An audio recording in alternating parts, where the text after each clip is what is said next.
in big situations. And Gerhard Mathangani has the trust of his team. Sounds like the makeup of his team is in a really good space, and I believe that's because of the culture he's curated down there. For WKXX Live, these guys have you covered from preps to pros and everything in between. Now, let's go inside the Fox Sports 102.9 studio with Chase and Gerhard for WKXX Live. It is a Wednesday afternoon, halfway through this week. Chase Robinson, Gerhard Mathangani in studio with you this afternoon here on WKXX Live. So glad you're joining us. And, we've been waiting on this week, getting ready for a full weekend of college football. We're already at Wednesday. Had a great show yesterday at JSU talking with Coach Rod and talking some JSU football. Now, we're getting so close to a weekend, just a full day of college football. Yeah, that's right. We'll get a little taste of it coming up tomorrow. Our first SEC game with Tennessee starts to play. But like you mentioned it, we just had like this kind of brewing tidal wave of college football action. We got it last week with JSU. Alabama State played last week. There's a couple other games that played. And then we'll have a little bit tomorrow. And then it's all here on Saturday. And then we're, college football all the way through the holiday season, all the way through Christmas holidays, and then into the new year, 2023. Yeah, so we're ready to go here, and glad you're along with us. You can give us a call, 256-413-1029. That is 256-413-1029. If you'd like to call in and be a part of the show this afternoon, we would love to hear from you, so give us a call. And we got great guests on the way. Joining us on the All-American HVAC Service Hotline it's our, and I kind of planned this on purpose. We got the voice of the Auburn Tigers. That's right. And the temporary voice of the Alabama Crimson Tide. Got Andy Burcham joining us at 2:30. Of course, voice of the Auburn Tigers here with the Auburn Sports Network, and Chris Stewart. He is the temporary fill-in voice of the Alabama Crimson Tide. He will join us at 3 o'clock. And so we'll get kind of a glimpse of these two teams from the eyes of the guys who've been putting in a lot of work studying these teams over the last couple of months. Yeah, and especially for Alabama because their practices are closed, and because Auburn, you don't get a chance to see very much in practice.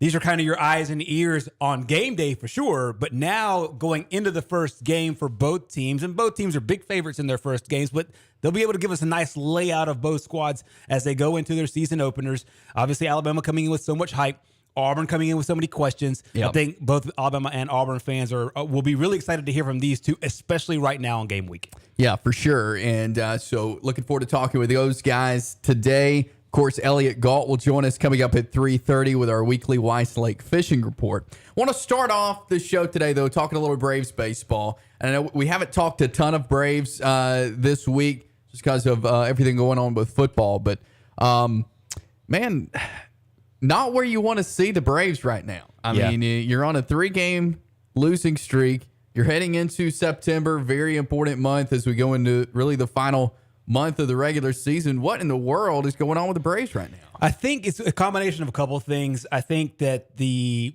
big run after the collapse in Queens against the New York Mets, where they lost 4 of 5, they rallied, and they rallied beautifully. And they haven't lost 3 games in a row since then. That was their last 3 games stretch where they lost a pair of games on the 6th of August and another game on the 7th. And I will say about this losing streak, it's not to me as alarming as the other losing streaks. And I'll get into some of the reasons why. I think the reason why is, keep in mind, in this losing streak, they've lost 2 one-run games, 6-5 against the Cardinals and 3-2 yesterday against the Rockies. The 6-5 loss against the Cardinals, the Cards scored 2 runs late in the bottom of the 9th inning to be able to score the victory there. And the Braves yesterday in the 3-2 loss, they didn't really get a chance to help out Max Fried. They only gave up 3 runs against the Rockies team, who's not necessarily very good, not great at the plate. But the Braves were 2 of 13 with runners in scoring position. I think in both categories you can say it's an aberration. It's not going to be what you're going to see moving forward. Now, if it happens again, maybe over the next couple of games where the Braves aren't scoring, and then they look really poor and run it with runners in scoring position, then I think you have a chance. Then I think you can worry. But I'm willing to say that this is not what we're going to see moving forward. This is just a blip in the radar as of right now. Yeah. That's a tough number to see. 2 for 13 with runners in scoring position, 6 for 30 in that same category in the last 3 games. I mean, the offense has got to be able to get it done. And I know it's baseball. Things like this happen. You can't get down on losing 3 games in late August. But I think this is a team that we know they're better than that. We know they can get that done. Was really pleased with the bullpen last night. I mean, Max Fried, not the best start of his time there on the mound, but I thought the bullpen did a great job coming in, locking down that last 4 innings. Yeah, I think so too. And you obviously they brought a lot of guys in. I think 4 guys in off the bench or from the bullpen in total. So they did their job, and I think that for the pitching staff, they could say, "Hey, we held this team to 3 runs.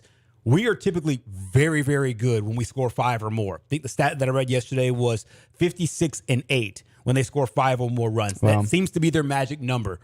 And so because the pitching staff did what they were supposed to do, not necessarily the starter, but the bullpen did, then I think that we can hold off on worrying as of right now. Now, if the bats continue to stay cold for an extended streak, then we might have some issues. Yeah. But as of right now, I think it's still a blip on the radar. Braves still really good at home. The Rockies still really terrible on the road. So hopefully you could, if you're a Braves fan, you could say, hey, this is a lucky game for the Cards. For the Rockies. We bounce back at home. We're still chasing in this whole situation. So there's still lots to play for. So I don't think the sense of urgency has dipped any.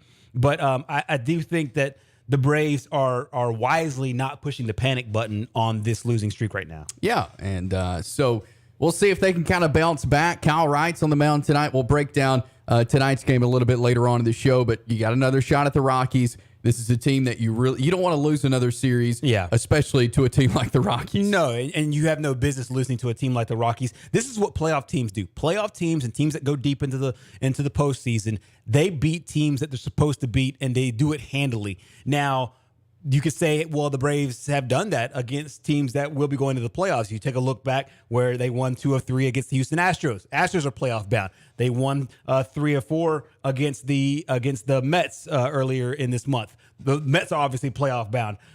Took a couple from the Boston Red Sox. And they'll be fighting. I don't know if they'll be able to make it in. Then you have a situation where they've beaten the teams that they're supposed to beat. They easily handled the Pirates.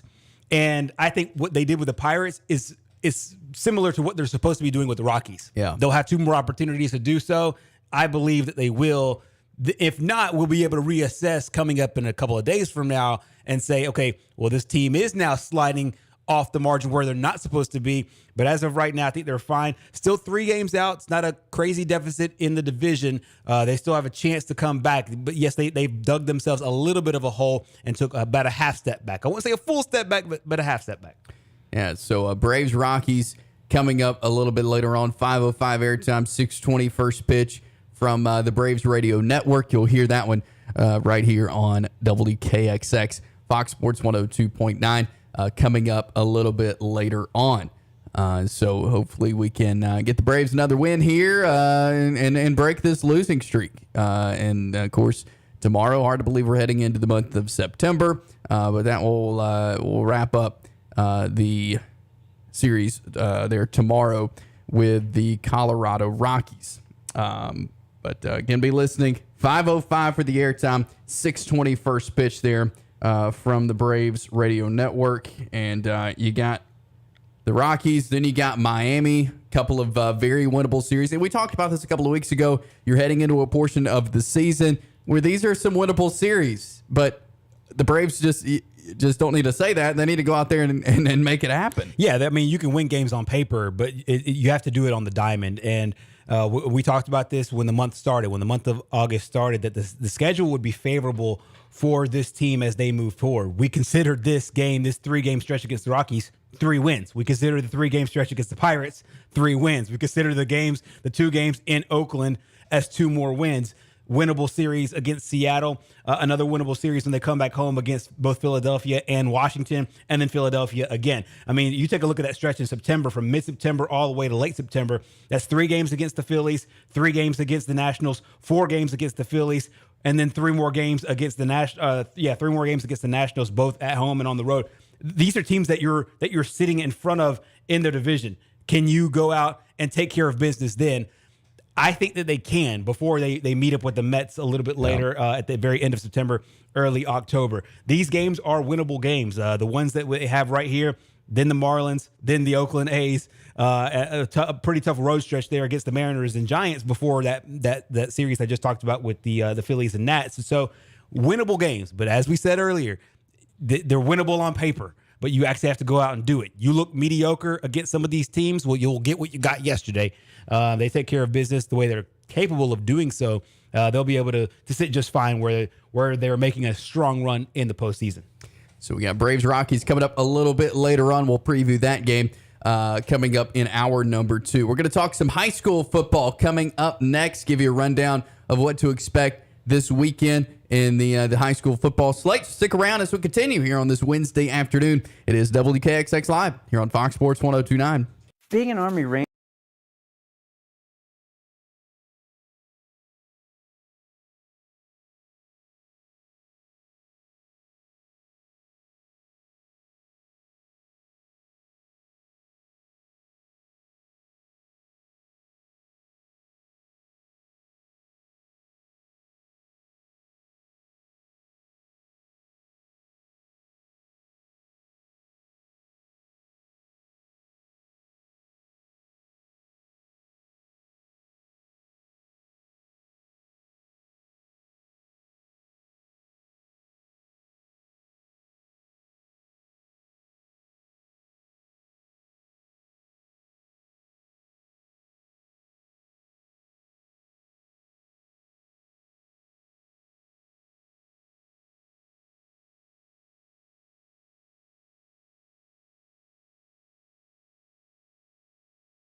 We're back here, WKXX Live, Fox Sports 102.9. Chase Robinson and Gerhard Mathangani along with you as we work our way through this Wednesday afternoon as we head into week 2 of the high school football season. Got a lot of rivalry games and such out of the way this past week and in week 0. But I really like region play time, and that's where we're at. Yeah, we are, and this starts to paint the picture for the upcoming playoffs and lots of marquee games that I think that once we get to the end of the season, we'll look back and say the region championship was determined this week. The region champion was determined week 2, week 3, week 4. Seems early in the season to be talking about that, but there's some games that we'll highlight here that when you look back from, weeks and months or weeks from now, you'll say, hey, that game determined the region championship. There's some great games on the slate, both locally and statewide. Looking at our Northeast Alabama games for this Thursday and Friday night. Friday night, you've got Alexandria going on the road to Moody. And I think right off the bat, our first game that I'm listing here, I think it's going to be a really good game. Moody, a lot of hype built up around them in the offseason. Alexandria coming in as well. Got to see a little bit of them on Friday night. A lot of team speed looking pretty good there for Alexandria. So I think that's going to be a really good game in Class 5A. Yeah, Moody got a lot of the hype in the offseason, and deservedly so. A lot of transfers in there, but it's correlated to wins on the field and some dominating wins. Put up 50-plus in both games, given less than 25 in both games as well. So a couple of blowouts over Pell City, Sylacauga, some teams that you expected them to beat. Now it's a team that's perennially in the playoffs in Alexandria. Big time game at home for Moody. Can Alexandria go on the road and get a win against a really tough opponent after playing a tough opponent last week as well? This is another game that we talked about region championships possibly being decided here early in the season. This is one of them. And then we've got Albertville going on the long road trip up to Florence. You'll hear that on our sister station, Power 107.5. You got Arab at Douglas, Anniston at Munford. You got to Asheville at Etowah. BB Comer at Woodland. Beulah is coming to Sax. Boaz is on the road at Scottsboro. You've got Gadsden City hosting Buckhorn. Cherokee County, after a big win against Piedmont, they go on the road to Good Hope. You've got Dadeville coming to Weaver. Fife on the road this week at North Sand Mountain. You've got Galesville at Coosa Christian. Geraldine on the road at Plainview. You've got Jacksonville hosting Handley. The game you'll hear right here on Fox Sports 102.9. Oaks Bluff at Glencoe. Big rivalry there in the 79th meeting between those two teams. Lincoln is at Southside. You've got Westbrook hosting Ohatchee to get region play underway. Pell City goes to Clay Chalkville. You've got Pleasant Valley at West End. Sand Rock hosting Pisgah. Donahoe plays host to the Raglan Purple Devils. You've got to Oxford hosting Shades Valley. Southeastern comes to Gaston. You've got Sylvania at Piedmont.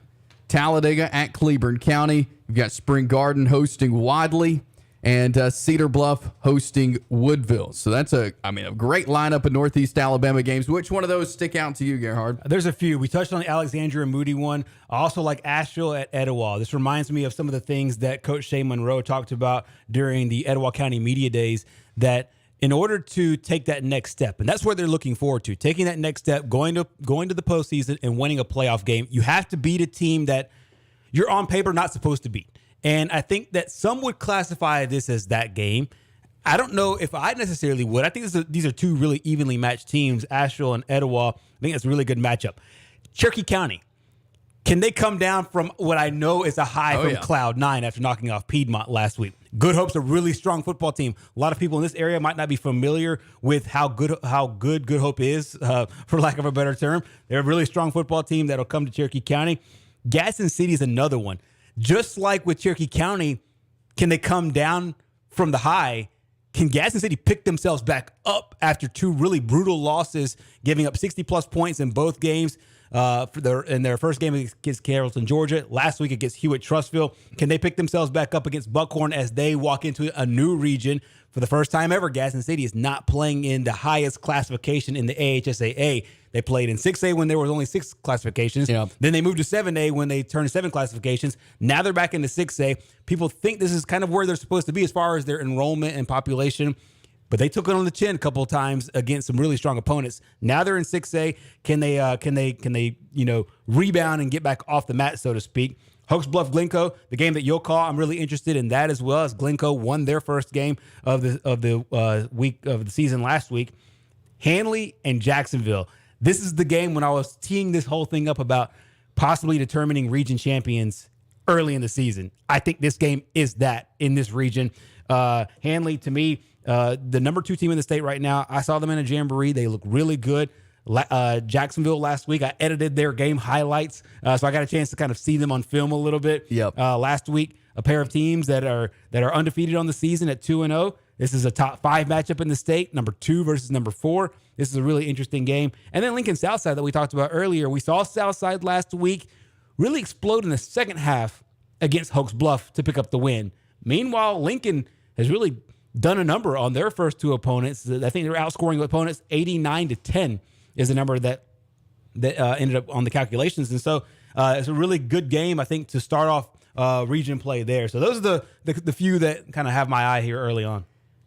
I want to go back to Gadsden City for a second. You mentioned they're 0-2 to start this season. They're in a new classification, in a new region. Some of these teams familiar, some not. How important from a mental standpoint? I mean, you play football, you understand this. How big from a mental standpoint is this game, getting this win, not starting 0-3 and not losing your first region game? I think it's huge. Gadsden City is a really proud football program. They've put players all over college football and also into the NFL. This is a team that's not starved for talent. They obviously did play 2 great opponents, and I'll congratulate the Titans on scheduling two really tough teams to start off their season.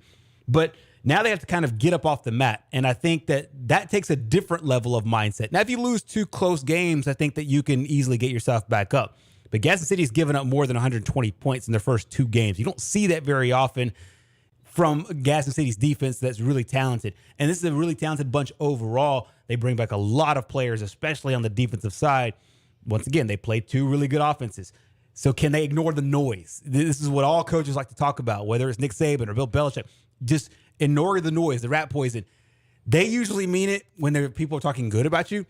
However, now you have to do it in the other way, because it's going to be so easy to climb on your social media and just find people, bad-mouthing you and people, talking ill about you. Can you just ignore all of that and then refocus against a Buckhorn team that is decent, but I think Gadsden City's got more athletes than Buckhorn does. Buckhorn took one on the chin last week as well. They gave up 50-plus points. So I think this game will tell me more so about Gadsden City's mindset than about their team. I still think the team is athletic enough to rally, but can their mindset after 2 tough losses be reversed, so to speak, as they enter region play? I believe in Ollie Smith and this coaching staff to be able to do that with the guys in-house. They have to prove it, though, on Friday night. Yeah, so you got Buckhorn at Gadsden City. You mentioned Hoax Bluff at Glencoe. We'll have that one for you here on Fox Sports 102.9. I think this is a different Glencoe team than what we've seen in the past few years. I mean, we know Scott Martin, what he has done at other programs, and what he's already doing. I've been watching some tape of Glencoe and Weaver from last week, and you can tell this is a totally different type of Glencoe team. And for those who think Glencoe is just going to be a kind of an out like they have been for the last couple of years, right, this is a totally different coach team. And, man, these guys are playing hard. Yeah, this dovetails really well with what you just asked about Gadsden City, because it's a mindset thing. I'm talking about Gadsden City in a 2-week window. But Glencoe, we're going now on about a 5-year window where they've won 1 game. So let's go back to 2018, 1-9, 19, 1-9, 2020, 2-8, and 2021 last year, 1-9. They've already matched their season win total of 3 of the last 4 years with 1 game. I think their mindset has changed from both offense and defense. Now, Coach Martin, yes, he's a big part of that, but Coach Martin doesn't play 1 down. He executes a game plan. He helps execute a game plan, but the guys that are on the field do it.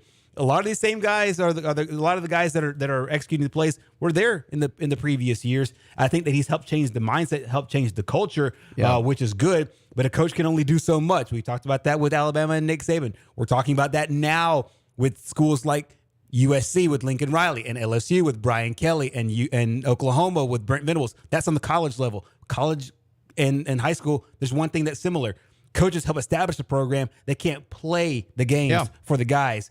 I think with Glencoe, we've seen the mindset change. We've seen it in game 1. Now can it carry over to game 2? We will see some fun high school football coming up this Friday night. And again, we'll have Oaks Bluff and Glencoe for you. 6:30 is the pregame show. 7 o'clock, they'll kick that off. The 79th meeting between Oaks Bluff and Glencoe here on WKXX. Let's talk some Auburn football coming up next. The voice of the Auburn Tigers, Andy Burcham, joins us on the other side. Stick around. Hello, Eagle fans. I am Pastor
We're back here on WKXX Live here on this Wednesday afternoon. Chase Robinson and Gerhard Mathangani alongside with you this afternoon. And we're going to talk some Auburn Tiger football now. We welcome on the voice of the Auburn Tigers, Andy Burcham. Andy, always great to talk with you, my friend. How are you? I'm doing well, Chase. I hope things are well. We're getting ready for game day here on the Plains. Absolutely. And we'll be here Saturday night as Auburn welcomes in Mercer to get the 2022 season underway. And Andy, I know just a lot of excitement, but still some unknowns of what's to come in this 2022 season for Auburn as you've been studying, preparing for this season for Auburn, talking with Coach Harsin and other folks. What's kind of the vibe in Auburn right now heading into this season? I think this is a galvanized Auburn football team going into 2022. Not saying last year wasn't, but I think that this team is certainly galvanized. It was not an easy offseason. It was not an easy end to the 2021 season. And where Auburn is picked in the SEC West, and listen, there's not a lot of folks giving Auburn much of a chance this year. I think that will play well into this Auburn team as they get ready for this season. And there are some unknowns. There's no question there are unknowns going into this season, but we get some first answers about this squad starting Saturday night against Mercer. Hey, Andy, Gerhard here. One of the things that I noticed, and I think a lot of people noticed it during the press conference when Brian Harsin officially said that TJ Finley was going to be the starter for this year's team, was he kind of coded it in he's the starter, comma, for this game. Did you read into any of that, or do you think that maybe some evaluations are still to be had post-Mercer? I think there's evaluations for everybody post-Mercer. I don't think it's just the quarterback spot or at wide receiver or at safety. I think it's everybody. But I didn't get the idea that with TJ Finley in this first week that he has to look over his shoulder. I think he's earned the spot.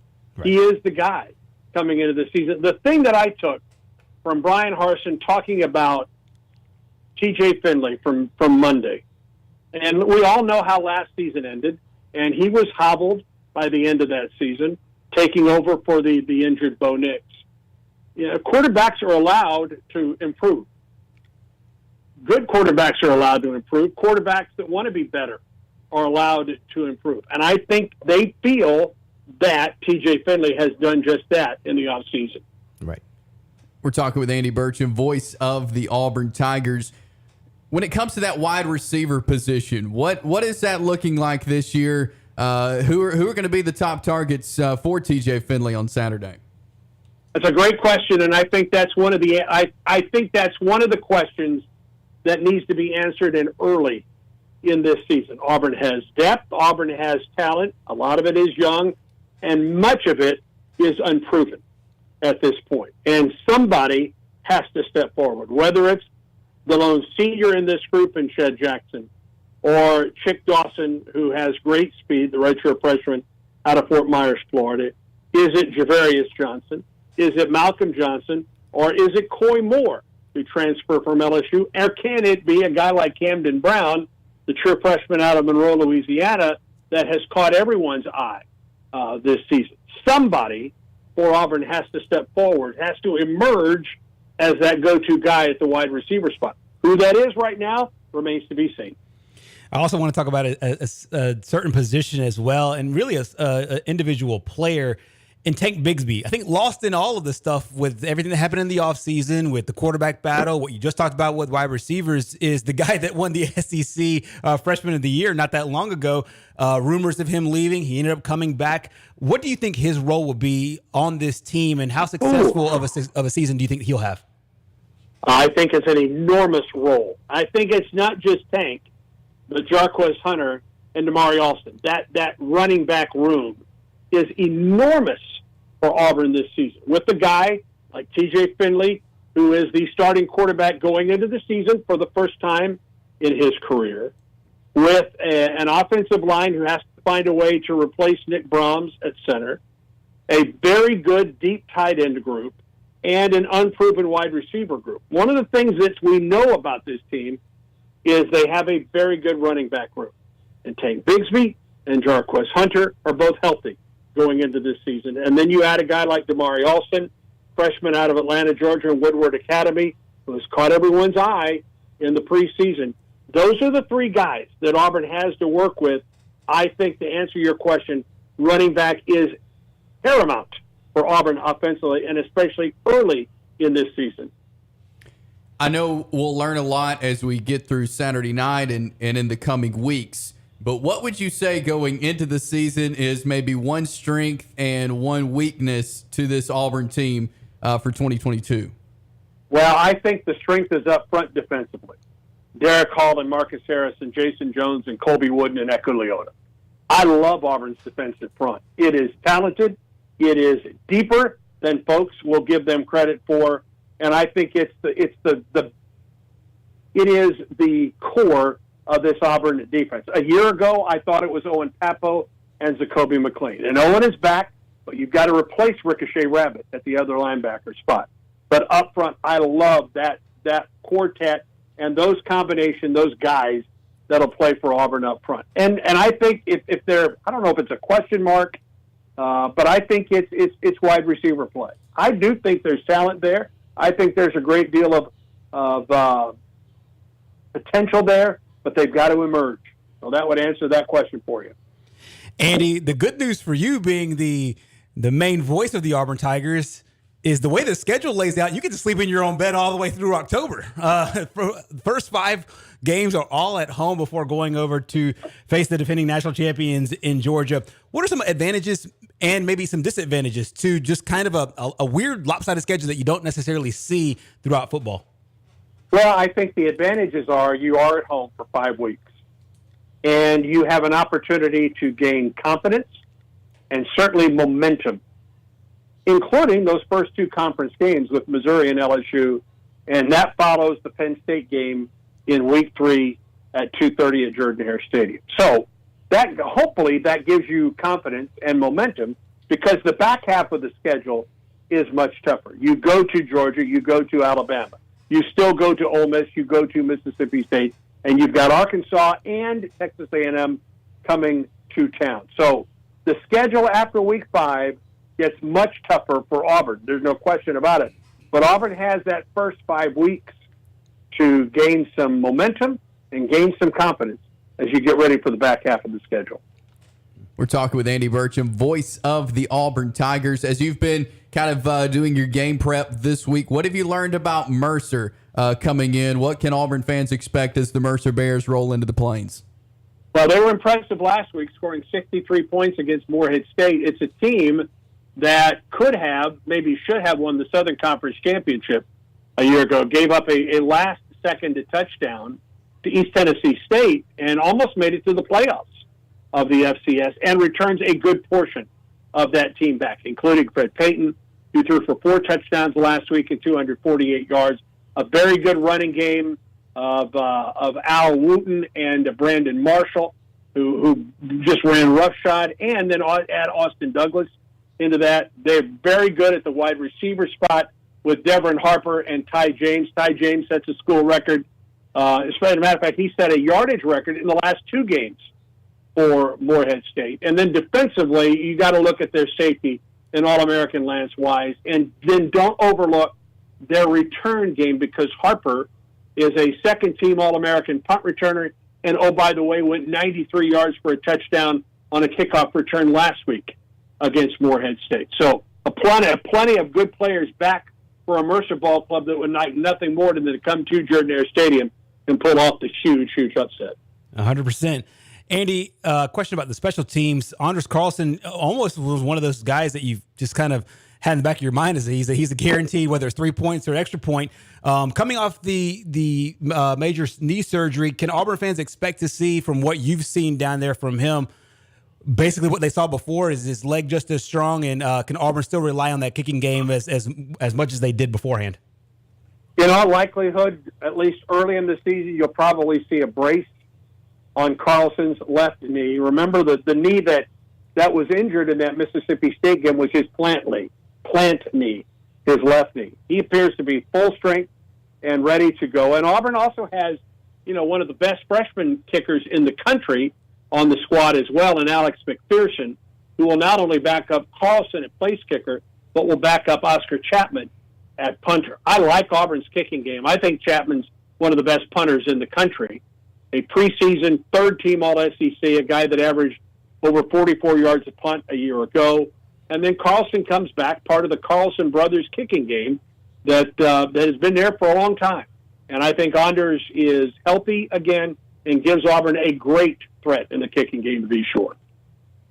Should be fun Saturday night as Auburn opens up the 2022 season there in Jordan-Hare Stadium, welcoming in the Mercer Bears. And the Auburn Sports Network will be all over it. You'll hear Andy Burcham, the voice of the Tigers, coming up Saturday night. Andy, as always, appreciate you taking time and coming on with us. We'll do it again real soon, but thanks for joining us. My pleasure, guys. Hope you have a great day. Thanks, Andy. Thanks. Andy Burcham, voice of the Auburn Tigers, joins us on the All-American HVAC Service Hotline. And, this I think a lot of excitement for Auburn coming in, but like we've talked about, still a lot of question marks, questions to be answered. Yeah, there are. So I think that Andy did a good job of kind of laying out the framework of what this team will look like. So even though there's questions about maybe some of the details, I think the framework is pretty much set on what they want to do from an offensive standpoint, what they're trying to do defensively, and then what they'll expect to see from the kicking game. I think for Auburn fans, those details will roll in these first 2 weeks, maybe not as much the Mercer week, but also Mercer and San Diego State. He mentioned something that I think clarified something for me personally was about the quarterback role. And one of the things that we talked about yesterday was if you want to, split hairs about what Brian Harsin said about the quarterback situation, he doesn't believe TJ Finley will have to look over his shoulder. He doesn't believe that this is a situation where the evaluation is going to go so far past this Mercer game. They are being evaluated, but it's not one of those things where he think he can lose his job based on, one or two snaps from one of the other guys he was competing with. So great stuff there from Andy, and it should be a fun opener. Yeah, so Auburn and Mercer coming up 6 p.m. on Saturday night. We'll take a break here, come back, hit on a little more high school football. Stick around as we continue here on this Wednesday afternoon. Chase and Gerhard with you till 4 o'clock here on Fox Sports 102.9. I'm Randy Gunner, pastor of Meadowbrook Church in Gadsden.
close to friends.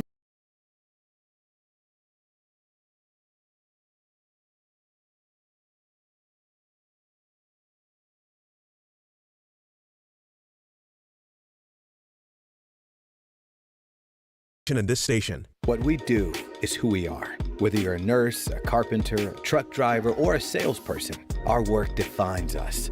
And when we can do what we love,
We are back here on this Wednesday afternoon. It is WKXX Live. Chase and Gerhard with you. 256-413-1029 is our phone number. That is 256-413-1029. We want to remind you we're brought to you in part by Frank's Roofing. Our studio developed a leak. We called Frank. They got on it. They got the job done and got it done quick. So do what we did. Trust Frank's Roofing for your shingle, metal, or flat roof repair or replacement. Call 256-458-8531. That is 256-458-8531 for a free estimate. Well, we've been talking some college football. We talked a little high school football. I want to go back on the high school football side of things because the Alabama Sports Writers Association has released top 10 for all classifications following week one of play. And so we're going to dive into that and kind of run through them quickly, but then highlight our Northeast Alabama teams. We'll start at Class 1A, where Brantley comes in at number one. They had 17 of the first place votes. Spring Garden, they are 2-0. They come in at number two in Class 1A. They had 2 first place votes. Leroy had 1, and they are number 3. Elba 4, Decatur Heritage Christian 5, Linden 6, Sweetwater 7, Pickens County 8, Valley Head 9, and Meek 10. But Spring Garden coming in there at number 2, 2-0 start. Yeah, a really nice start for Spring Garden and continuing to get love as far as the first place votes go. Got a couple of those. And obviously in 1A football, we always talk about how the powers are down south as far as the number of teams. You take a look at Brantley and Leroy, Sweetwater, all those teams down south. But Spring Garden firmly putting themselves right there in the mix there in the top 5, taking care of business 2 games in a row, dropping out of the top 10. Ostensibly number 12 in the state is Cedar Bluff after falling last week. So they're just outside, but I expect them to find themselves right back in the top 10 soon.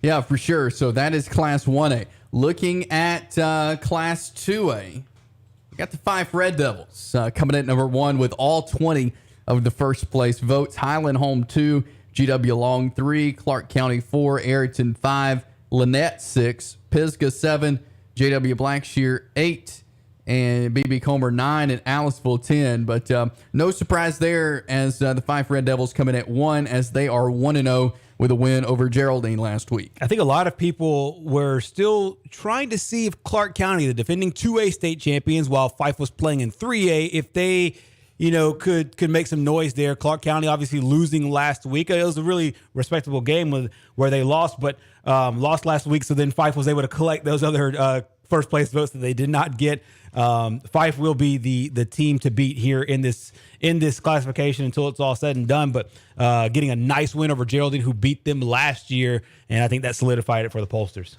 Moving to Class 3A, it gets interesting here. Piedmont number 1 in Class 3A after starting the season off 0-1. Of course, not to a 3A team, a team from a larger classification. They got 9 first-place votes. Winfield comes in at number 2. They're 2-0 with 4 first-place votes. Mars Hill comes in at number 3 with 4 first-place votes. St. James comes in at 4. They had 2 first-place votes. And Opp comes in at 5 with 1 first-place vote. Then Mobile Christian 6, Gordo 7, Strawn 8, Alabama Christian 9, and Hillcrest Evergreen 10. But the Alabama Sports Writers Association is not worried about the Piedmont Bulldogs losing that game Friday night. They're not. They got the majority of the first place votes, but considering the fact that I think there's 20 guys this year or this week, I think there's a little over 20 normally that have a vote. It just depends on when you get your polls in, get your polls submitted. Last week I think it was 21. This week there's 20 overall votes. They got 9 of 20, so they got the majority, but barely. And so you see how spread out it is. You talked about Winfield and Mars Hill, St. James, and Opp all getting first place votes. There's another interesting factor to me in Class 3A is that there's outside of the top 10, there's 10 other teams that were on the ballot for the sports writers, meaning in a poll that only fits 10, 20 different teams got a spot in there from some writer that had a vote. Lets you know how deep 3A football is. And then you talked about Piedmont. A lot of people still think Piedmont is the number 1 team, considering even though they lost last week to Cherokee County. But the fight for the 3A championship and who makes a run in 3A, I think is really interesting. 10 teams receiving votes, by far the most of any classification.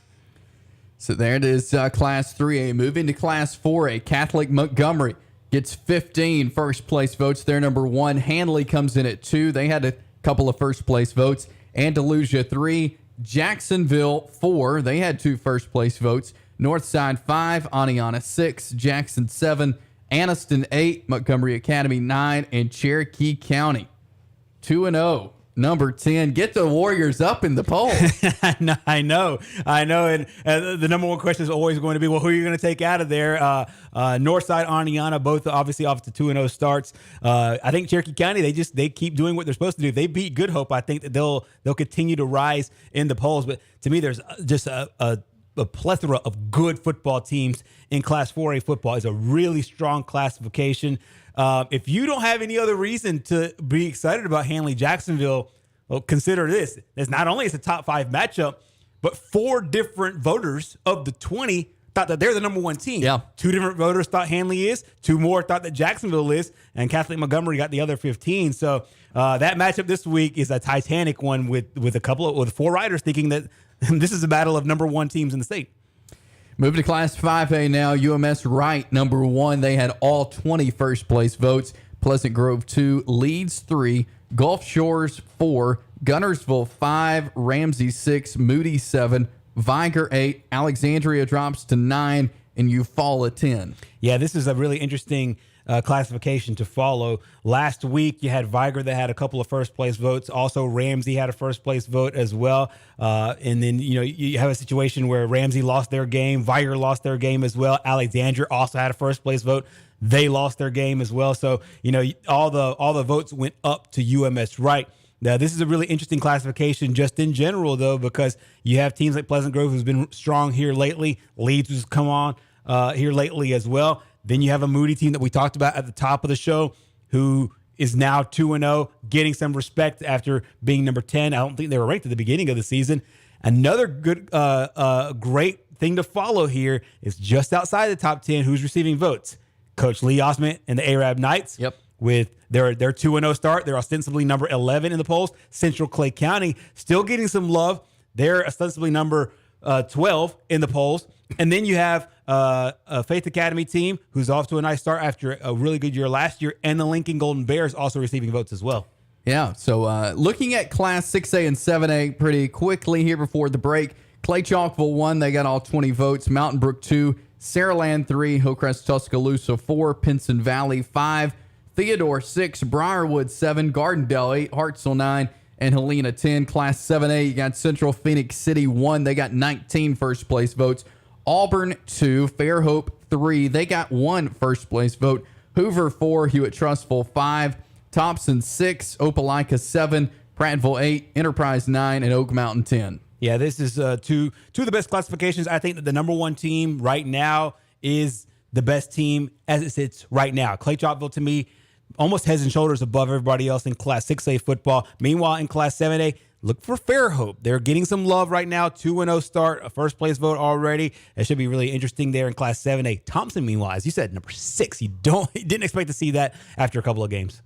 So there you go. That is the high school football Alabama Sports Writers Association poll, and quite a few Northeast Alabama teams representing there. We will be back with more hour number 2. Chris Stewart, the temporary play-by-play voice of the Alabama Crimson Tide, joins us next. Gregerson Cash Saver.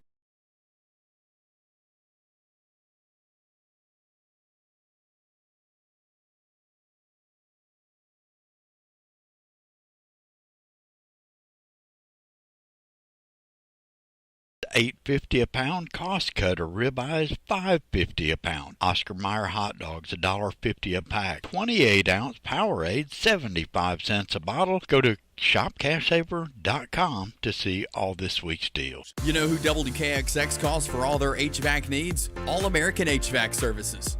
Hey, it's Chase from WKXX Live.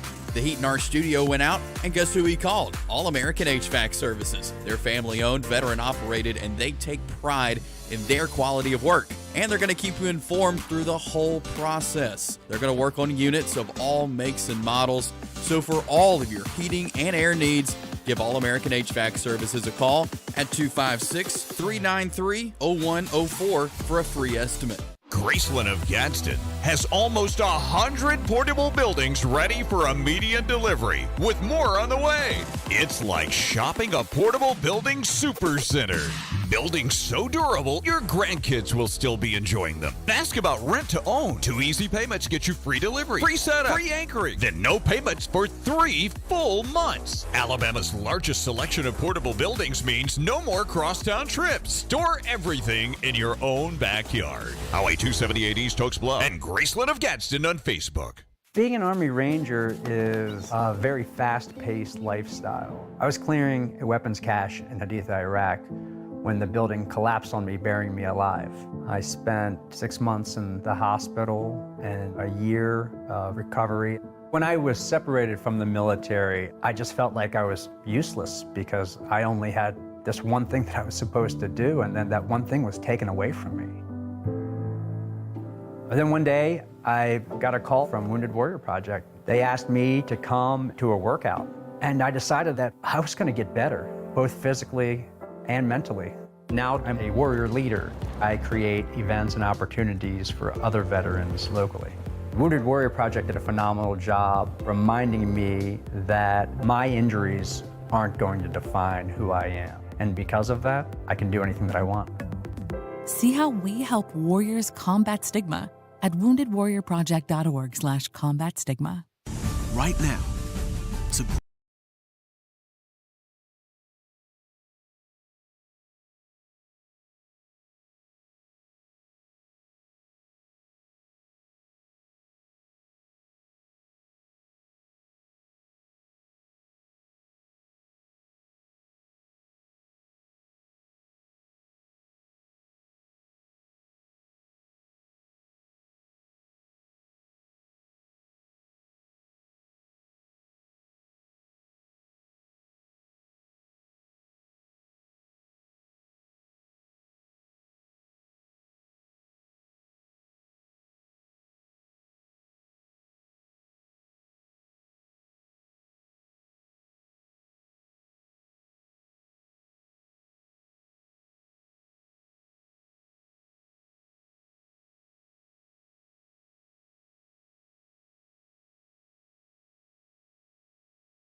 Fox Sports 102.9 studio with Chase and Gerhard for WKXX Live. Welcome back in. It is WKXX Live as we head into hour number 2 on this Wednesday afternoon. We're getting ready for a big weekend of college football, and including that Alabama-Utah State game coming up Saturday night. We're going to talk right now with Chris Stewart, the temporary voice of the Alabama Crimson Tide for the Crimson Tide Sports Network. Chris, man, really appreciate you taking time out of your schedule and joining us this afternoon. Yeah, guys, I appreciate the invitation. And Chris, I know it's got to be special for you to step in this role as the play-by-play voice Saturday night for the Crimson Tide, but I know not at all the way you would have wanted to step into this role for Saturday night. No, you're right, Chase. I mean, lousy circumstances given the fact that Eli's, been struggling a little bit and won't be able to be there. And this is, something I can relate very well to. When I was out 3 years ago, had to miss all of football season and the first part of basketball when I had my illness coming off my bypass surgery. And, so I know, even though circumstances are somewhat different, I understand how disappointing and frustrating it is for Eli to not be able to be there. I'm just grateful that I can return the favor that he did for me in filling in, as did Roger Hoover and Jim Dunaway, guys that picked up the slack when I was out. And I'm just grateful that I can return the favor. I just hate the circumstances that would require me to have to do it. For sure. Gerhard here. Chris, you touched on something that I wanted to ask you about, because you did, once again, you had your own journey. We'll talk football in a second, obviously, but what are some of the things that you gleaned from your time away, and then seemingly you've bounced back and you sound as good or better than you did before? What are some of the things that you've picked up along the way as you kind of look back at that time from where you sit now? I don't think you take it for granted. I will also say that it's probably down my priority list, and I don't mean that as if I don't care about my job or my quality of work. That's not true at all. It's just that it definitely gives you a greater sense of what's truly important. And, as broadcasting is what I do, it's not who I am. And so I'm grateful that I had that experience and that I felt like I did. It would be terrible to have to go through any type of adversity in life and not learn something from it, whether it's good or bad about yourself. And I just feel like there were a lot of things I got to learn. I learned a lot about people and how good people are, because it's just unbelievable how kind people were and still are to me. From that, people that I had no connection with or didn't think I did, just beyond grateful for the kindness that people have shown me and my family, and did so 3 years ago, 4.5 years ago when I had my stroke, and even still today continue to show too. We're talking with Chris Stewart of the Crimson Tide Sports Network. He will be filling in for the great Eli Gold on Saturday night there on the network. Starting off the 2022 season for the Crimson Tide. It's a good football team. We know it is. We know it's going to be lots of stars on the field. What are a couple of things, though, maybe in your time of either seeing the team, listening to Coach, a couple of things maybe that this team does need to work on, and they're going to be looking at kind of working on those skills Saturday night? To me, one of the things that's great news in terms of where the team is right now, but also I think natural that you would hear, is that he's talking a lot about second string backups. That tells me, first of all, that at least 22 plus have identified their roles pretty clearly on this squad, and they feel like they've got 22 plus. And I say that because there are some guys that are listed, some positions where they have, multiple guys listed as a potential starter, which is great. It means that you've got a lot of depth there. But we learned last year that it's a long season. you can have some misfortune as it relates to injuries, and you better have somebody ready to plug in those gaps as they develop over the course of a season. And in some spots, that didn't develop the way it needed to, and that didn't catch up until the end of the year, but it certainly caught up. And so I think, hearing him talk about the progress of the first unit, but also, in saying how important it is that guys assert themselves who are currently in a backup role, tells me that he wants to see more there. But at the same time, it's a good spot as far as what your opening day lineup is going to look like.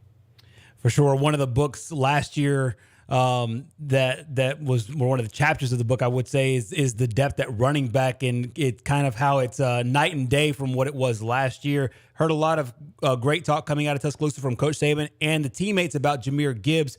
What do you expect from both him as well as the rest of that running back room to look like, going from what they had last year to what they have this year?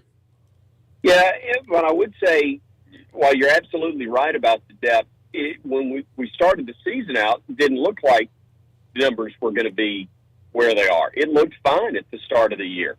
But then you lose Jace McClellan, you lose a couple other key pieces over the course of the year, and now you're down to a Brian Robinson who was terrific, but a guy that wasn't at 100% health-wise himself. So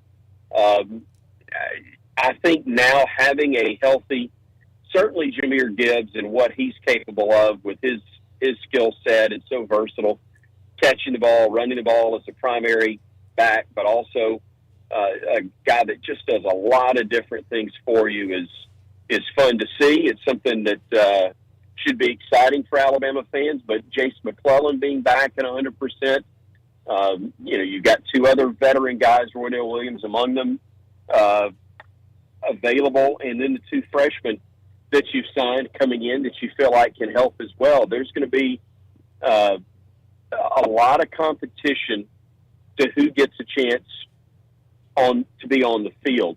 But I think Jahmyr Gibbs you knew when you signed him you were getting a really talented player, and so far everything in preseason camp has done nothing but show that assessment was accurate. We're talking with Chris Stewart of the Crimson Tide Sports Network. He joins us on the All-American HVAC Service hotline. And Chris, I know you've been, I'm sure, game prepping this week on both Alabama and Utah State. And, I think something we've talked about on the show this week is this Utah State team is people would kind of want to, look at them as one of those smaller schools that, Alabama's just playing to get a game in. But this Utah State team, I mean, you look at what they did last year and how they finished the season. This is not a shabby team coming into Tuscaloosa at all. No, it's a good test. And look, Alabama's favored heavily, should win the ball game. We all understand that. But I do think what happened in their opener is a little bit misleading. I think that they were probably, and understandably so, had a lot of guys who spent more time in the off season with their minds on week 2 rather than week 1. UConn was excited in the opener, not a very good team, but one that played well out of the gate. This is still a Utah State team that last year I think went 7-3 though, in games where they trailed early, maybe as many as double digits. My point is they're not going to be rattled if they're behind early, and that I get it completely. They haven't faced anything like the Alabama team that they're going to face. At the same time, I think it speaks a little bit to having a game under their belts. They will have worked some things out, but also I think they're going to be a lot more locked in on this game than they were maybe that opener against a lesser opponent. Absolutely. Chris, one of the things that kind of sticks out to me is the scheduling just in general. I know you're focused here on this game against Utah State, and if you have to, call that second game against Texas, what are some of the things that you're looking forward to? I guess just when you look at the overall season, obviously the Texas game to me kind of really stands out as far as probably being a great destination spot to call a football game with those two premier brands. Yeah, it'll be special. It'll be ridiculously hot, but it'll be special. And look forward to seeing the Tide in the the horns square off there. I think for a lot of reasons, we're all very interested in seeing what that Texas A&M game looks like in Tuscaloosa. I think a very dangerous game, maybe more so than it's been in a long, long time, will be the matchup with Tennessee, given the fact that they're improved, but also that game will fall right after the A&M game, and with the conversation and hype that'll come into that one, given the offseason stuff that transpired. I think that's going to be maybe a more dangerous game than it's been in a while for Alabama. So there are a number of really potentially challenging games on the schedule. That being said, as we look at them today and based on who they are at this very moment relative to everybody else, I think Alabama's in as good a spot as they've ever been in terms of roster personnel, depth, and who and what they'll face this year. Should be a fun 2022 season for the Crimson Tide. And you'll be able to hear Chris and company on Saturday night with Alabama and Utah State at 6:30 to get the 2022 season underway. Chris, really appreciate you making time for us this afternoon. We'll talk to you again soon. But, hey, thanks for joining us this afternoon, and we're looking forward to listening to you Saturday night. Thank you, guys. I appreciate you having me. Take care. Thank you. Chris Stewart of the Crimson Tide Sports Network stepping in and filling in for the great Eli Gold on Saturday night, possibly more into the season. Not sure yet, but we do know he will be on this Saturday night. I don't know if you could find a better person to do this than Chris Stewart for multiple reasons. And obviously, chief among them, Chris just came through his own battle. And so he understands both sides of this. He understands being one of the premier broadcasters and then battling an illness and then getting back to a place where he's healthy enough to not only to do the job at the top of his game, but then appreciate it on the back end. Yeah. He covers all those bases. And to me, I'm really excited for him. Obviously, when the announcement came down with Mr. Gold, the very first thing I was hoping that they'll give this to Chris Stewart. And it seemed like a no-brainer. Alabama hit it out the park, and I know Chris will too on Saturday. Yep. You'll hear him there on the Crimson Tide Sports Network. We'll grab a break here, come back, dive into a little SEC football, talk a little Georgia Bulldogs, a little LSU Tigers. We'll have our weekly Ice Lake fishing report. All that is ahead. Stick around. Being an Army Ranger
and around SEC country.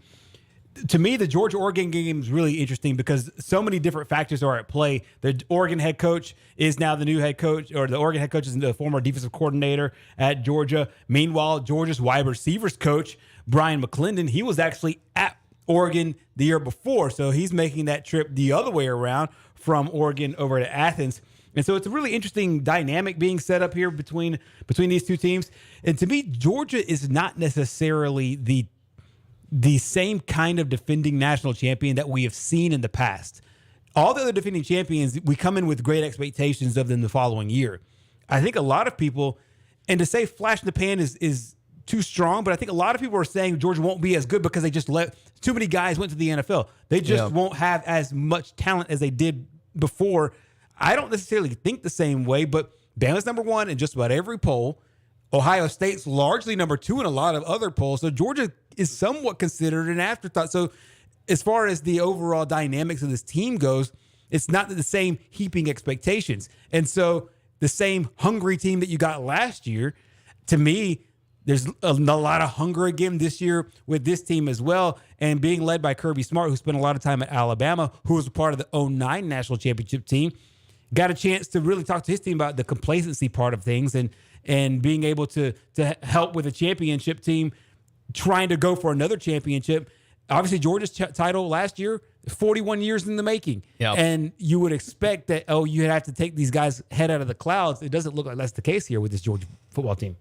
And Kirby Smart spoke to this. We're going to hear it here. Just the turning the page from year to year. Let's listen into what Kirby Smart had to say. I think the experiences there helped me because I don't see it that different. I mean, we won one in 2009, and I don't know when the previous one was there, and it certainly went 40 years, but it was not recent.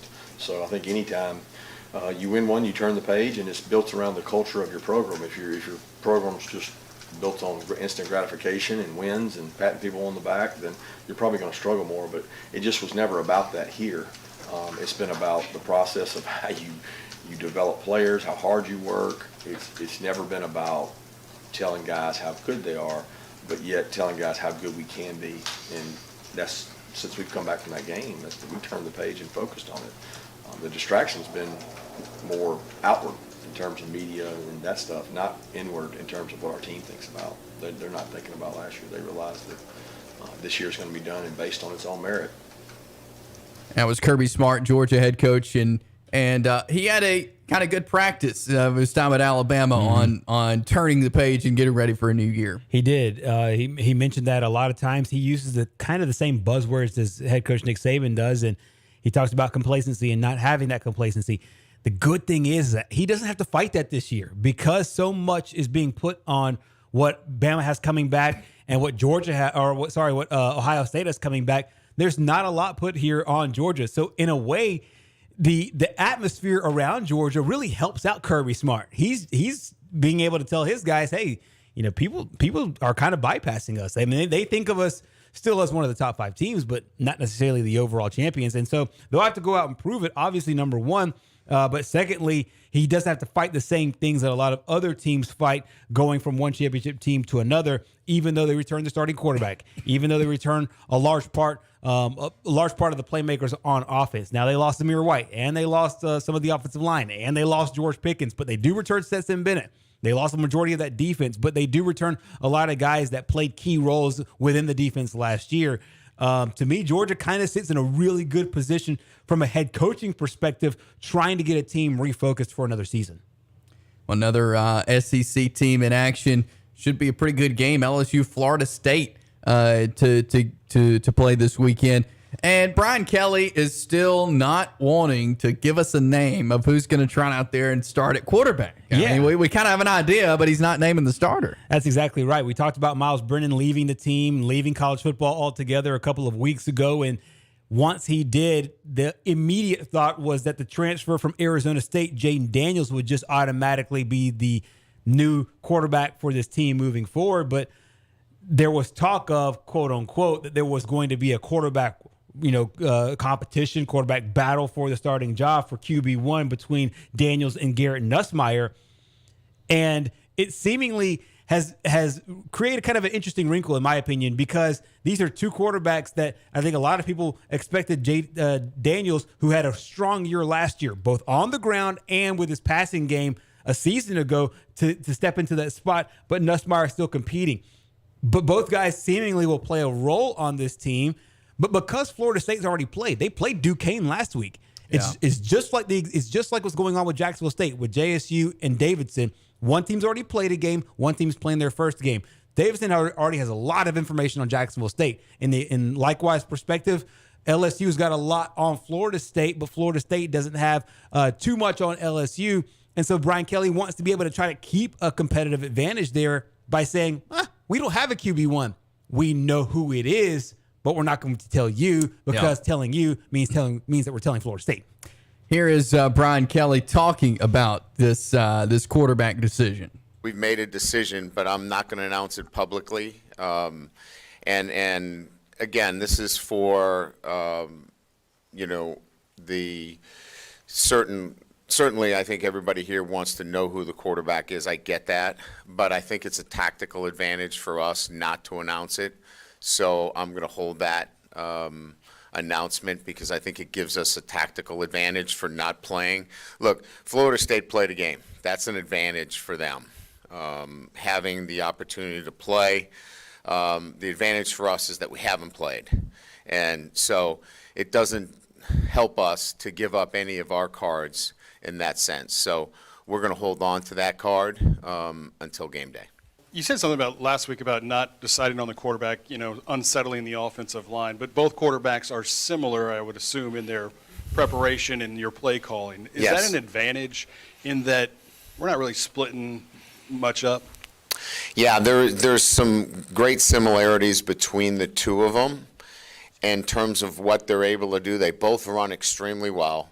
They both can make plays outside the pocket, and certainly we don't have to change the play calling. There's not a dramatic difference between the two when it comes to play calling. So you can imagine that, when we're talking about both quarterbacks, this is a 1A and 1B. This is not a 1 and a 2.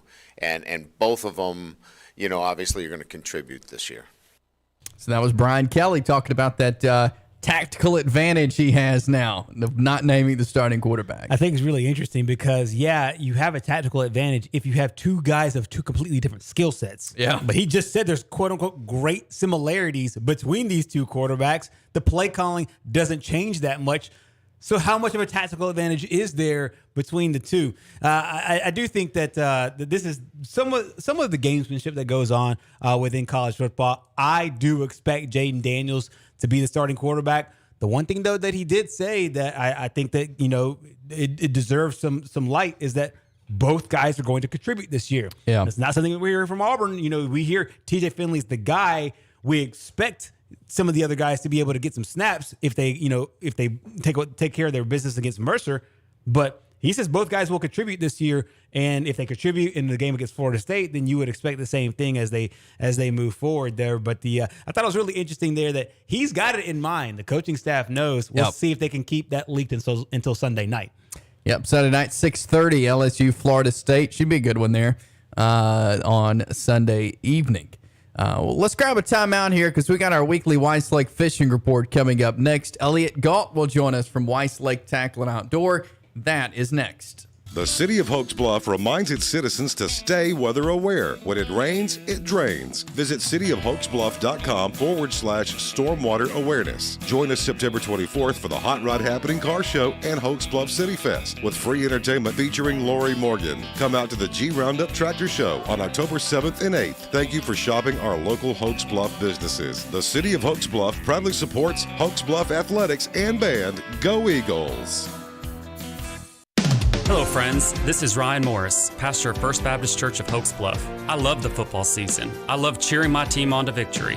But let me ask you this. Do you have victory in your spiritual life? You can by having a personal relationship with Jesus Christ. If you'd like more information about that, or if you're looking for a church home, check us out at 5052 Main Street, Oaks Bluff. Our website is fbchb.org. First Baptist Church of Oaks Bluff, advancing the gospel of Jesus Christ. God bless you and go Eagles. Graceland of Gadsden has almost 100 portable buildings ready for immediate delivery, with more on the way. It's like shopping a portable building supercenter. Buildings so durable, your grandkids will still be enjoying them. Ask about rent to own. 2 easy payments get you free delivery, free setup, free anchoring, then no payments for 3 full months. Alabama's largest selection of portable buildings means no more crosstown trips. Store everything in your own backyard. Highway 278 East Oaks Bluff and Graceland of Gadsden on Facebook. Get Lazy Boy savings during the Labor Day sale. Happening right now at the furniture shop Lazy Boy Comfort Studios in Albertville and Henniger. They have this area's largest selection of kick-your-feet-up comfortable Lazy Boy furniture. And for a limited time only, get hot buys on genuine Lazy Boy recliners and quality crafted furniture and feel-good comfort that's built to last during the Labor Day sale at the furniture shop Lazy Boy Comfort Studio in Albertville and Henniger. The delicious locally grown vegetables are coming in at S&S Farms on Chandler Mountain. S&S owner Jeffrey Smith continues the generations of offering up the finest vegetables you'll find anywhere. Round and Roma tomatoes, also a good supply of squash, okra, cucumbers, and a variety of peppers, including bell pepper, hot and mild banana pepper, jalapeno, cowhorn, and more. That's S&S Farms. From I-59, take the steel exit to Chandler Mountain Road. Find them on Facebook or call 256-538-3233.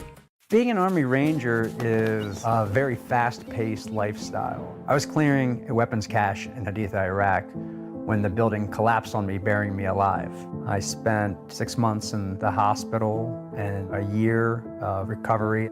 When I was separated from the military, I just felt like I was useless because I only had this one thing that I was supposed to do, and then that one thing was taken away from me. And then one day, I got a call from Wounded Warrior Project. They asked me to come to a workout, and I decided that I was going to get better, both physically and mentally. Now I'm a warrior leader. I create events and opportunities for other veterans locally.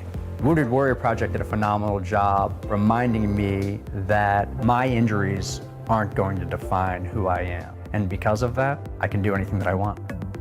See how we help warriors combat stigma at woundedwarriorproject.org/combat stigma.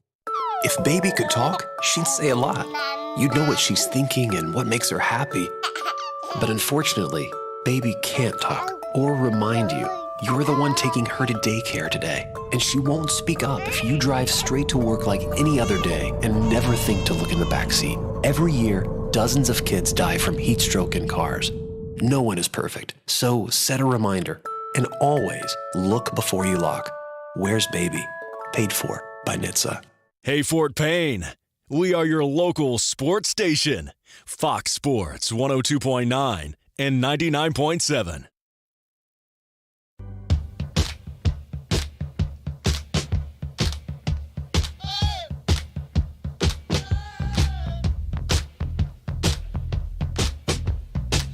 It is WKXX live here on Fox Sports 102.9. Chase Robinson, Gerhard, Mathangani here with you on a Wednesday afternoon at 3:32, which means it's time for our weekly Weiss Lake Fishing Report. And to do so, we welcome on Elliot Galt from Weiss Lake Tackle and Outdoor. Elliot, how are you today? I'm doing good, Chase. How are you? Doing well. As we move into the month of August, or move in really into the month of September, starting tomorrow, how is the fishing going? Fishing's getting, it's getting kind of stingy just because the fish are transitioning back to their shallow water places, getting ready for the fall feed up before the winter time. Water temperatures dropped a good bit. It's getting into the 60s at night, and especially starting next week, it's going to stay into the 60s for a while. But yeah, it's going to be getting more shallow, better fish, staying shallow longer. But it's, the deep bite is kind of fading out. You still catch a couple fish deep, but they've been beat up on, so you want to go to your more finesse stuff. But then you can stay shallow pretty much all day and throwing, covering water and trying to catch some fish, chatterbait, spinnerbait when on windy days. When it's not so windy, you can throw chatterbait and catch them pretty good. But it's, flipping soft plastics on them docks are also a good thing right now. Yeah, I was going to ask what kind of you can catch them on right now, but does that change kind of what time of the day you fish with them not being as deep, and what else are folks using right now to catch these fish? Oh, yeah, you're still going to catch, right now, majority of your fish are going to be caught on top water because that's when they're most active. You catch, a limit on if you're tournament fishing, a limit tournament fishing, if you can catch a limit early on top water, you'll be all right. It's kind of catch numbers early in the morning and catch better fish as the day goes on. And that's just, that's the time of the year it is. You can catch a lot of fish early and then not so many fish, but the quality gets better as you go on through the day. It kind of affects you more than it affects the fish. The fish will stay in their spots all day, but you just got to be able to beat the heat right now. It's nice in the morning, nice in the evening, but it is hot still in the middle of the day. We're talking with Elliot Galt from Weiss Lake Tackle and Outdoor on our weekly Weiss Lake Fishing Report. How are things going at the store? What have been the hot items there at Weiss Lake Tackle and Outdoor? Selling a lot of rods right now. Soft plastics, like I said, but it's about to start transitioning to that fall feed up period. Shad imitators, spinnerbait, chatterbait, and crankbait majority of the time. But you can still catch, like I said, catch them on just about what you want to catch them on until that fall time gets here and the water temperatures drop into the 70s, and then fishing gets really good again. So they catching them, selling a lot of rods, a lot of reels, always FX custom rods. I sell out probably a rack a week. I have to order about every week and a half. I have to order more, but yeah, it's just the same stuff I've been selling during the summer right now. When fall time gets here, it really transitions into your hard bait. Winter, spring, and fall is more your hard bait period, and then in the summertime, soft bait. So selling a lot of soft plastics right now, but it's about to change here soon. And I know, will you guys be selling some hunting stuff as well? I know hunting season right around the corner. When do folks start need to prepare for hunting season? Hey, dove season starts this weekend, so I got dove mojos, I got dove decoys, I got all the deer hunting stuff, tree stands. I got corn, deer draw from Tucker Milling. We sell a lot of when people are getting ready to feed up on feed their deer. So yeah, it's full hunting season's about to be in full swing. Elliot Galt, Weiss Lake Tackle and Outdoor, joining us. And go by and see Elliot and the folks there at Weiss Lake Tackle and Outdoor, right off the Cedar Bluff Road there in Center. Great setup they have. I was there a couple of weeks ago. Go by and see Elliot and get all your fishing and hunting gear there at Weiss Lake Tackle and Outdoor. Elliot, as always, appreciate your time. We'll talk to you again next week. Thank you, Chase. Thank you. Elliot Galt there, Weiss Lake Tackle and Outdoor. Fishing, hunting, at all, right there at Weiss Lake Tackle and Outdoor. Again, right off Cedar Bluff Road there, Highway 9 in Center. So go by and tell them that WKXX sent you, that you heard him on the weekly Weiss Lake Fishing Report. And again, we've got football, baseball to talk about coming up.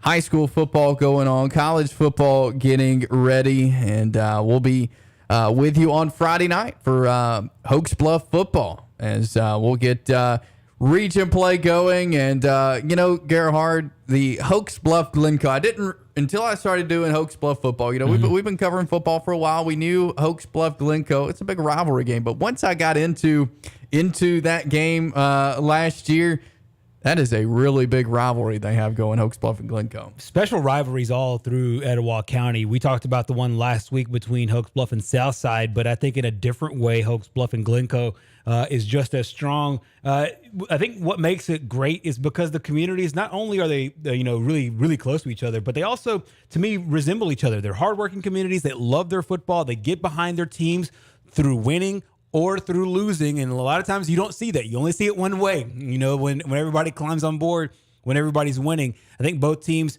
do a great job of understanding the landscape of high school football. You're not going to win every single year, and you're not going to have these 20-year, 30-year runs. There will be ebbs and flows because you can only get the guys and the ladies that do come out that are in the four walls of the building. Yep. And so I think both communities really understand that. They love their football. A lot of times you get second and third generation guys that are in that program. Their dads played, their granddads played. Yep. And I think you see a lot with both programs. And so it doesn't surprise me at all that both programs have great traditions and also great histories between both of them as well. And then it makes for a great atmosphere on Friday nights. And then you have a situation like you do this year where I think you're going to have a really competitive game as well. So you add everything on top of it, and then all of the playoff implications that you have on top of it, with it being a region game. To me, it creates a special environment. You are right about that. We'll be there Friday night, 6:30 for the pregame show, 7 o'clock kickoff, Oaks Bluff and Glencoe here on WKXX. Want to remind you, we're brought to you apart by All-American HVAC Service. Look, our air condition went out here at the studio the other day, and I called Michael at All-American HVAC Service. They came very efficiently, got the job done, great price, and that's who you want to call. He keeps you informed through the whole process. All-American HVAC Service, 256-393-0104 for a free estimate. That's who you need to call for all of your HVAC needs. All-American HVAC Service, 256 At 5:30, join Jeff Allen for game night to preview the night's action. At 6:30, you will hear Oaks Bluff Eagle football with Chase Robinson and Greg Watkins. Following the game, stick around for the #1 high school football scoreboard show in the state with Jeff Allen and Phil Harris until midnight. And on Monday nights, tune in for the Monday Night Quarterback Show for a recap of the Friday night action and a preview of that week's games. Fox Sports 102.9 is your #1 source for high school football. This season, the Oaks Bluff football broadcasts are brought to you in part by Scott Young and S&G Machine, your full-service machine shop specializing in custom metal handrails, iron fencing, fire pits, decorative metal wall hangings, and custom metal gates complete with installation and openers. S&G Machine, with over 14,000 patterns ranging from initials to sports teams to wildlife scenes to make your home a unique reflection of you. S&G Machine LLC, on Main Street, Oaks Bluff, and on Facebook. WKXX 102.9 and People's Independent Bank take time every day to salute our first responders. Thank you for keeping us safe. Each week, WKXX 102.9 will choose a first responder of the week and give them $100. To nominate a first responder unit, go to WKXX.com. People's Independent Bank serves Boaz, Scottsboro, Oaks Bluff, Douglas, Steele, Gurley, Fife, Powell, and Sylvania. Member FDIC, Equal Housing Lender. Explore the great outdoors at Nakalula Falls Campground with primitive tent camping, pull-through with complete hookups for campers, and rental cabins. Nakalula Falls Campground offers a swimming pool, laundry facility, picnic pavilions, rec room, playground, and incredible views of the falls, the gorge, and the creek below. Enjoy hiking, biking, walking, or running the trails. Plan your next adventure at Nakalula Falls Campground. Ready to take the next move in your career? Huhtamaki, makers of Chinet, offers opportunities to grow with experience, challenging assignments, and continuous learning. Currently hiring for multiple pressware operators with starting pay at $18.66 per hour and a 62-cent differential for all hours worked. Also hiring an experienced engineering and maintenance manager. These opportunities offer a full benefits package with medical, dental, and vision insurance, 401k with company match, pension plan, along with many other benefits. Apply today at us.huhtamaki.com. An equal opportunity employer. Being an Army Ranger is a very fast-paced lifestyle. I was clearing a weapons cache in Haditha, Iraq, when the building collapsed on me, burying me alive. I spent 6 months in the hospital and a year of recovery. When I was separated from the military, I just felt like I was useless because I only had this one thing that I was supposed to do, and then that one thing was taken away from me. And then one day, I got a call from Wounded Warrior Project. They asked me to come to a workout, and I decided that I was going to get better, both physically and mentally. Now I'm a warrior leader. I create events and opportunities for other veterans locally. Wounded Warrior Project did a phenomenal job reminding me that my injuries aren't going to define who I am. And because of that, I can do anything that I want. See how we help warriors combat stigma at woundedwarriorproject.org/combat stigma. Hi, it's Tori DeVito. Talk with your kids about avoiding alcohol and other drugs. They really do hear you. For tips and other resources on having a conversation, visit Talk They Hear You at underagedrinking.samhsa.gov. You love sports. We love sports. Let's be friends. Follow us on Facebook at WKXX Fox Sports 102.9. Hey, Southside, we are your local sports station. Fox Sports 102.9 and 99.7.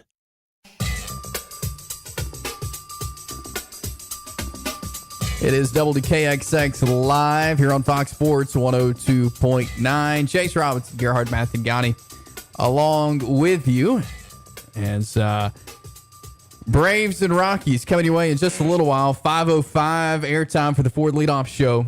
6:20 first pitch.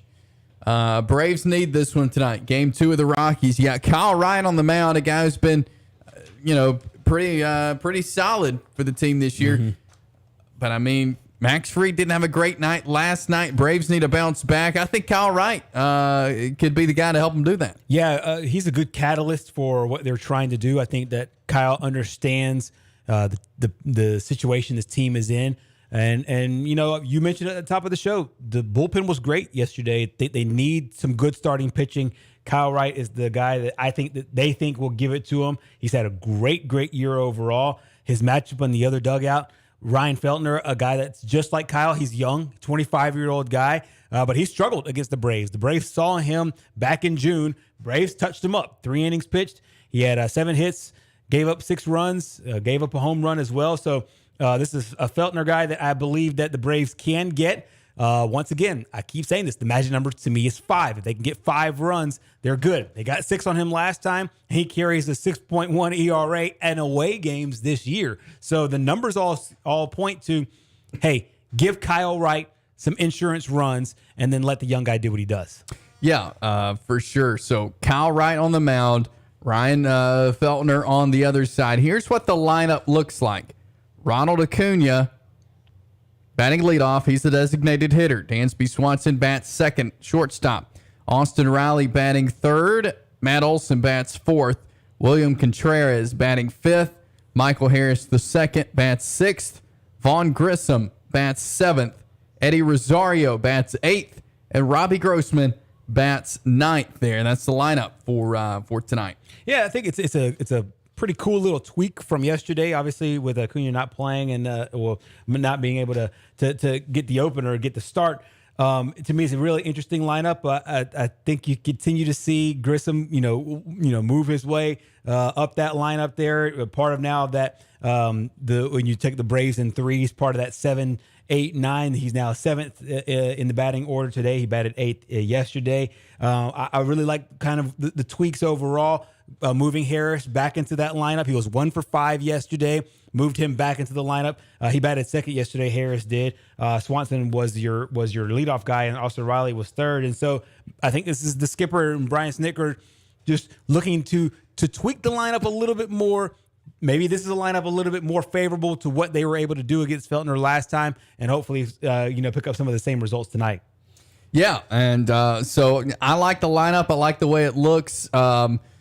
And we'll see what happens tonight. Braves Rockies game 2. See if they can kind of get back rolling tonight. Ozzie Albies hoping to be back soon. I was seeing some video of him earlier and from yesterday as well of working out with Braves assistant Rod Washington doing some infielding drills, and he looks like he's able to move pretty well, and so hopefully we'll see Ozzie Albies back in the lineup very soon. Yeah, he's not a guy that you worry about when he's 100%. The key now is getting him to 100% and not getting him in too early, getting him in right before the run for the postseason. So there's promising signs, as you mentioned, being able to see some of the video and see his progression as he works his way back onto the field. But he's, once again, one of the guys that you want playing both defense and at the plate late in the year and in the postseason, and it looks like he's on track. His trajectory, at least, is trending in the right direction. So you'll hear Braves Rockies tonight, 5:05 airtime, 6:20 is the first pitch between the Braves and the Rockies. Okay, so we did this Monday, and I waited to the end of the show on purpose today to give away some Buffalo Wild Wings. Free wings for a year. This is a big deal here. Free boneless wings for a year. You have a chance to win that to the Buffalo Wild Wings in Albertville right now. And, the other day, I think we made it a little too easy where they could just Google it and find the answer. So we've kind of stepped it up a notch. So you would to get this question right, unless you just lucky guess, to get this question right, you would have had to listen to the show today. I'm about to ask you a question that had to do with something on the show today. So if you've listened to the whole show, listen carefully through the whole show today, you could win free boneless wings for a year from Buffalo Wild Wings in Albertville. So I'm about to take caller number 3. If you would like to get free boneless wings for a year, caller number 3 right now, 256-413-1029, 256-413-1029. Free boneless wings for a year. Caller number 3, and then you will get our WKXX Live trivia question. I think that's a fair way to do it, right? I think so too. You know, you have to. You got to be actively listening, as what one of my old communication teachers used to talk about. So you are caller number 1. Call back. We're looking for caller number 3 before you get to our WKXX Live trivia question. Free boneless wings for the year on the line. You are caller number 2. Try again. So let's see. Here it is. Here's caller number 3. You are caller number 3. Who do we got here? Brayden Shankland. Say that name again. Brayden Shankland. All right. So here is here's your question. So we had Andy Burcham, the voice of the Auburn Tigers, on our show earlier. What did he say the strength that he thought for this year's Auburn team? What Andy Burcham on our show earlier, what did he say the strength for this year's Auburn team is? The defense. I give it to him. Defensive front, but I'm gonna go defense there. Congratulations, my man. Hold on 1 second. Stay on the line for just a minute. I'm going to get some more information from you. But yes, congratulations. You just won free boneless wings for a year. Nice job, Braid. I see you.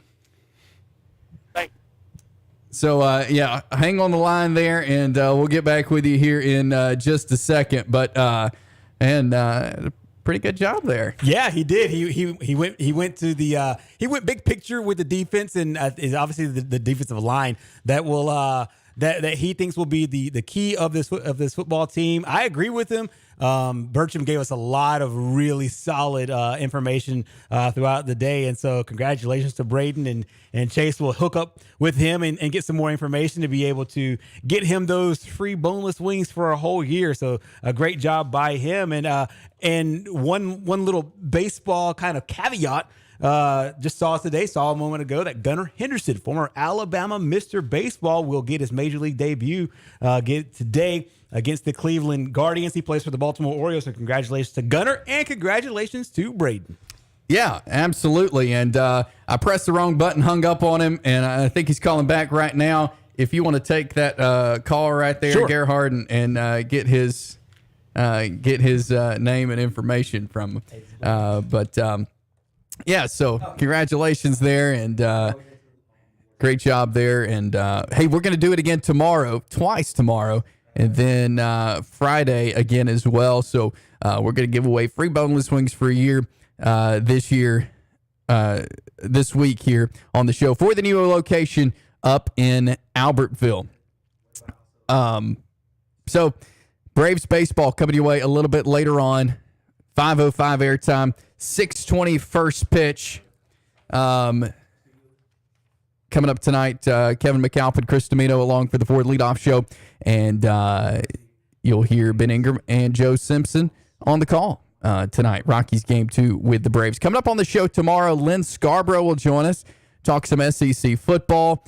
And looking forward, as always, talking with Lynn. We'll get you ready for some high school football as week 2 of the high school football season begins tomorrow night. We've got college football on the air tomorrow as well.